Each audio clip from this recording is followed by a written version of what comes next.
welcome again in the Finder's Patch. A lot of videos this week. Tina and I both have some time off, so we can finish up everything for our growing season.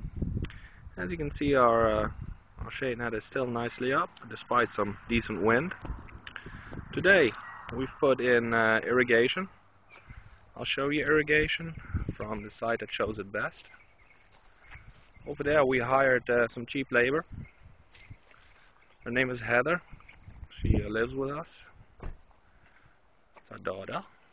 Hey Heather, what are you doing? Pick up pine cones. You're picking up pine cones, huh? Let's see. That's the way to go. Cleaning up the patch, huh? Yeah. Excellent. You gotta drain them early. And from this side, you can see our drip tape. Everything's going surprisingly smooth this year. As you can see, the drip tape's running. We're gonna run it for a bit to flush out anything bad after the whole winter lying around. It might have picked up some bugs, some dirt here and there. We got the hoses apart approximately maybe 2 feet, 1.5 feet, 2 feet at most places. That's plenty. When I first used the system, I thought that it wasn't enough, because you basically can only see the water directly in the vicinity of the tape. But if you run this tape for an extended period of time, it really does soak your patch. Here is a good example of what the shade net does. On the right side, obviously the shade net area. On the left side, the clearer sun area. This is the difference in 30% less sun on your patch.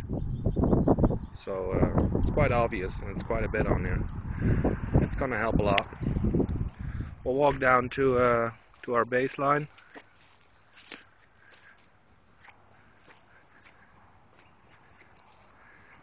The only thing really left right now for us to do is plant and start growing. Alright, our drip tape.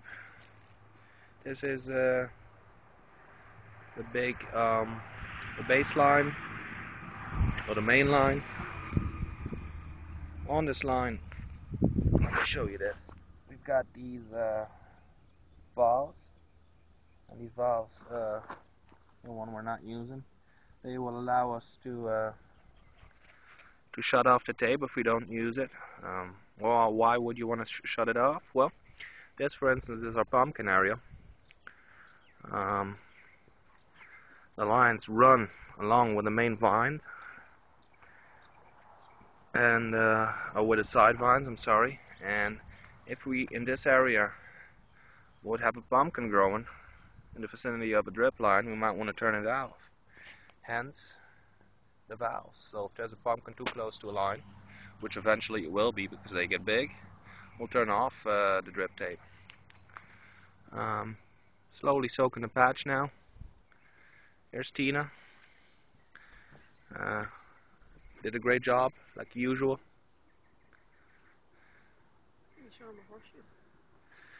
Tina has done some decorating. That's the female touch in the patch. We always collect horse manure, and sometimes we get lucky and we find these. So here, as I close the gate, we now have 4 horseshoes we collected over the past 1.5 years in our horse manure.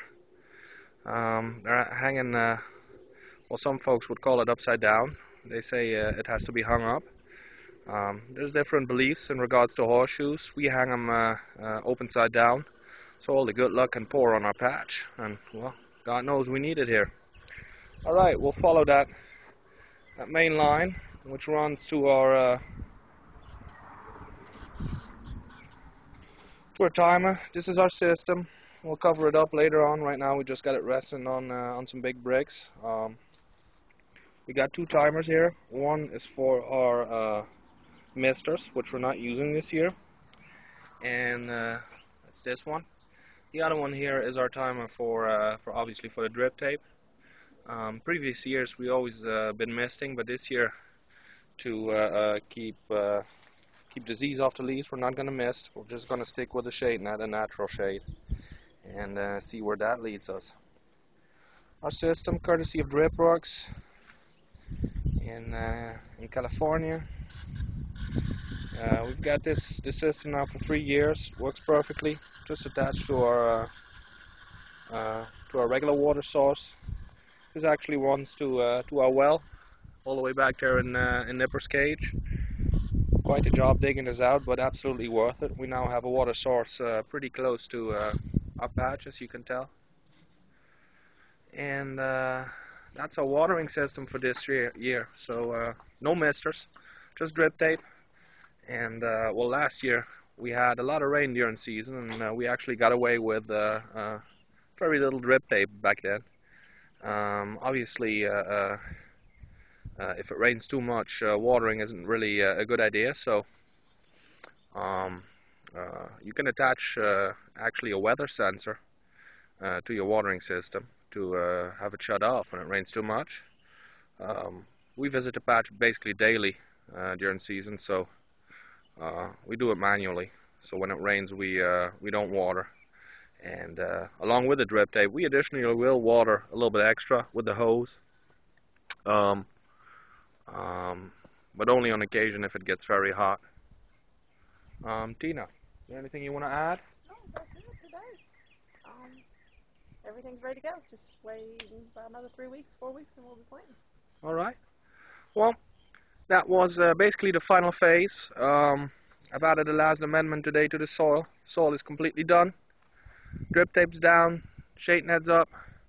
Plants are under the grow light, at least the melons. The pumpkins we won't start until May. So we'll be taking a little bit of a time off, and that's it for us for right now. South Carolina, over and out.